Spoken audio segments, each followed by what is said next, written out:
Uma criatura, metade lobo, metade homem. A maioria das pessoas que ouvem histórias a respeito do lobisomem acha que tudo é apenas baboseira, conversa fiada. Heloíse era uma dessas pessoas.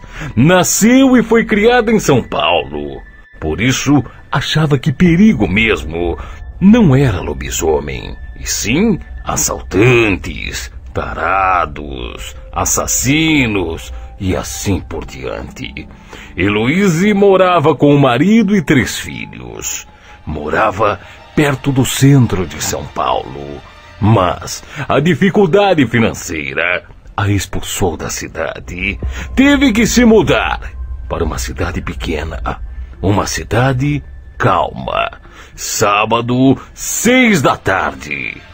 O silêncio daquele povoado calmo é perturbado pelo caminhão de mudança.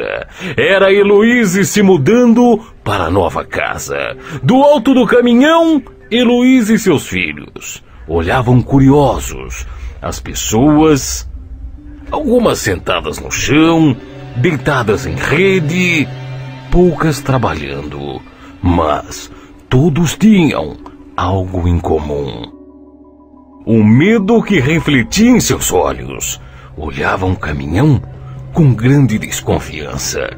Um deles cochichou pro outro: "Olha, Zé, vão para a casa do lobisomem." A casa do lobisomem. Todos temiam ela. Ficava perto do povoado, quase encostada.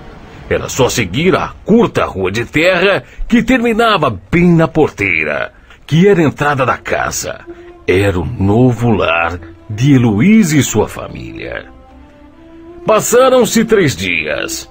Sufocada pela solidão, Heloíse, que era acostumada à presença de muita gente, acostumada a conversar, ela sentiu-se obrigada a ir até o povoado. Aquele povoado pacato. Tentar conversar com alguém. Quando lá chegou, foi recebida com olhares desconfiados. Todos evitavam conversa, menos um velho. Menos um velho que a convidou para entrar em sua casa. E lá conversaram por muito e muito tempo. O velho tinha uma barba grande, cabelos longos, grisalhos. Era um velho que usava óculos. Um velho diferente. Não parecia ser um matuto da região. Na conversa, o velho contou que a casa que Heloíse estava morando pertencia a um homem muito estranho. Um homem violento. Um homem que não conversava muito. Um homem de poucos amigos. E que algumas noites ouvia-se gritos. Diz que ele gritava feito um doido. Ele gritava como se tivesse com uma grande dor. Uma dor gigantesca. Ninguém se atrevia a querer saber o que acontecia por lá. Disse o velho que em certo dia esse homem foi até o povoado pela manhã para comprar alimentos. Não se sabe o que aconteceu para que um cavalo desse um coice nele. O coice foi tão forte, mas tão forte, que onde ele caiu, não conseguiu se levantar no mesmo instante. Ficou ali, permaneceu desmaiado, no meio da rua. Ninguém se atrevia a se aproximar daquele homem. A noite foi chegando. A noite foi chegando e as pessoas apenas olhavam. Ninguém colocava a mão nele. Esse homem começou a se debater. Se debater e gritar de dor. Se debater e urrar. Começou a transformação. Começou a nascer pelos. Pelos nascendo pelo corpo todo.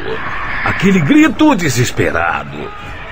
O povo ficou apavorado. O povo não entendia. O povo começou a ver aquele homem a se transformar na frente de seus olhos. Começou a se transformar numa espécie de lobo. Mas não era um lobo comum de 4 patas. Era meio parecido com um homem, meio lobo, meio macaco, uma criatura muito estranha.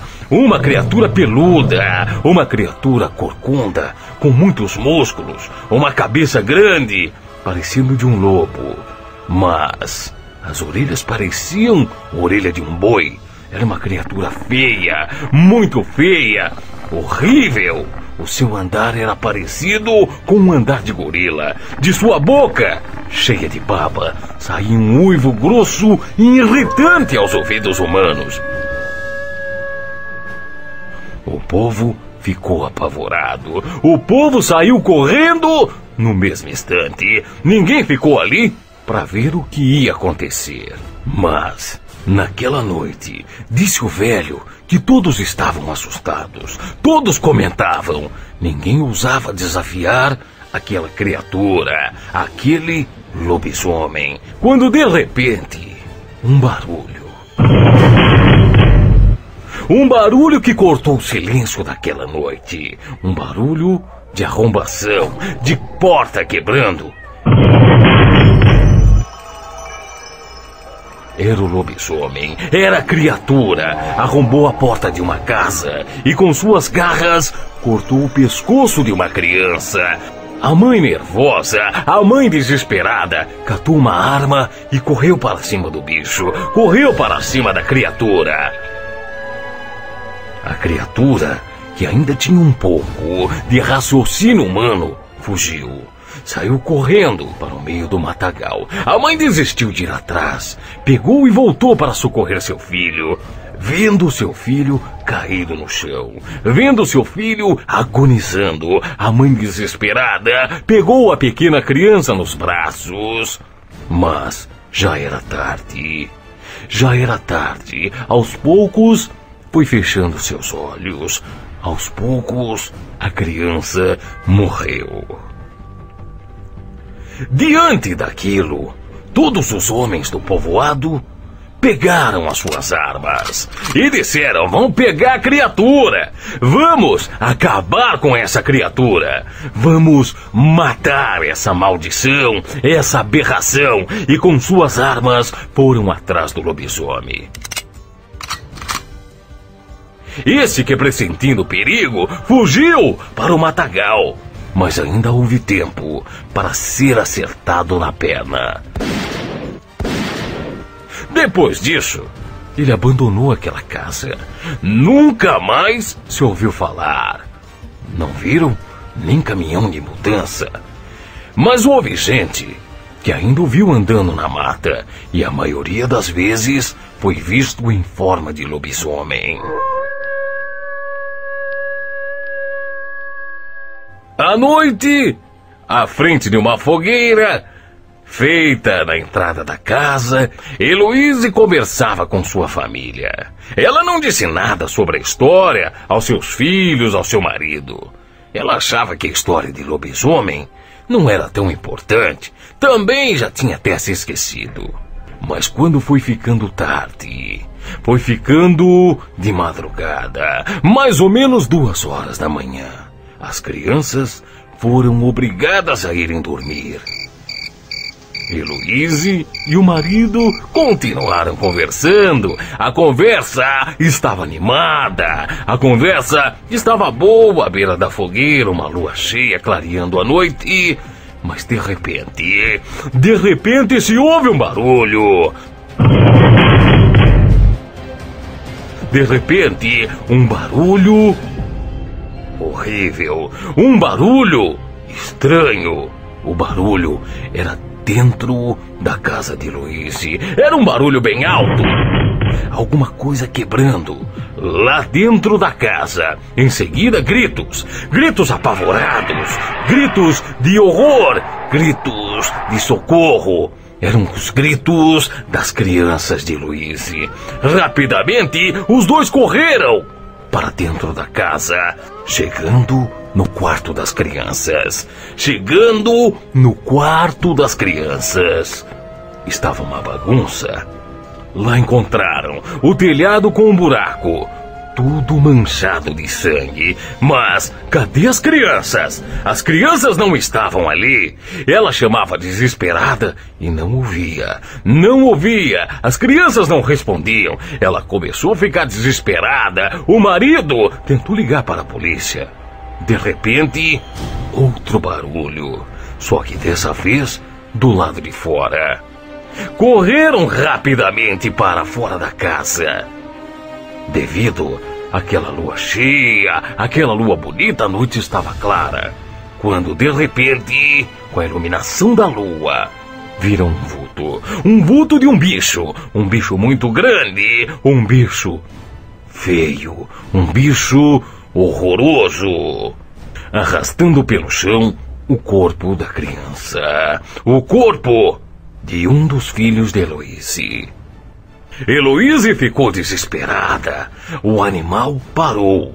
O vulto ficou parado. Olhou para Heloíse e seu marido. Parou de caminhar. Em frente à imagem da lua, ouviu-se um ruivo tão alto, mas tão alto e grosso, que estremeceu aquele vilarejo inteiro. Em seguida, o animal fugiu. O animal entrou para dentro do mato. Heloíse e seu marido ficaram arrasados.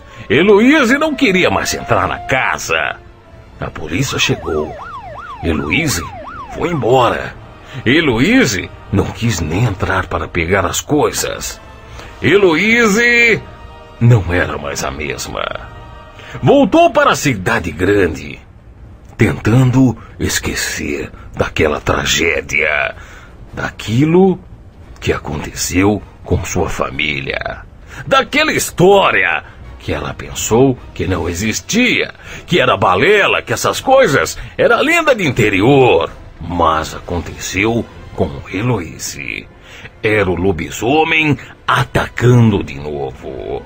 Até hoje, aquela velha casa continua vazia. Aquela velha casa, ninguém ousa se aproximar de lá. E ainda, quando é noite de lua cheia, ouve-se um uivo estridente. Um uivo que dá arrepio até a alma. É o uivo do lobisomem. É, histórias que o povo conta.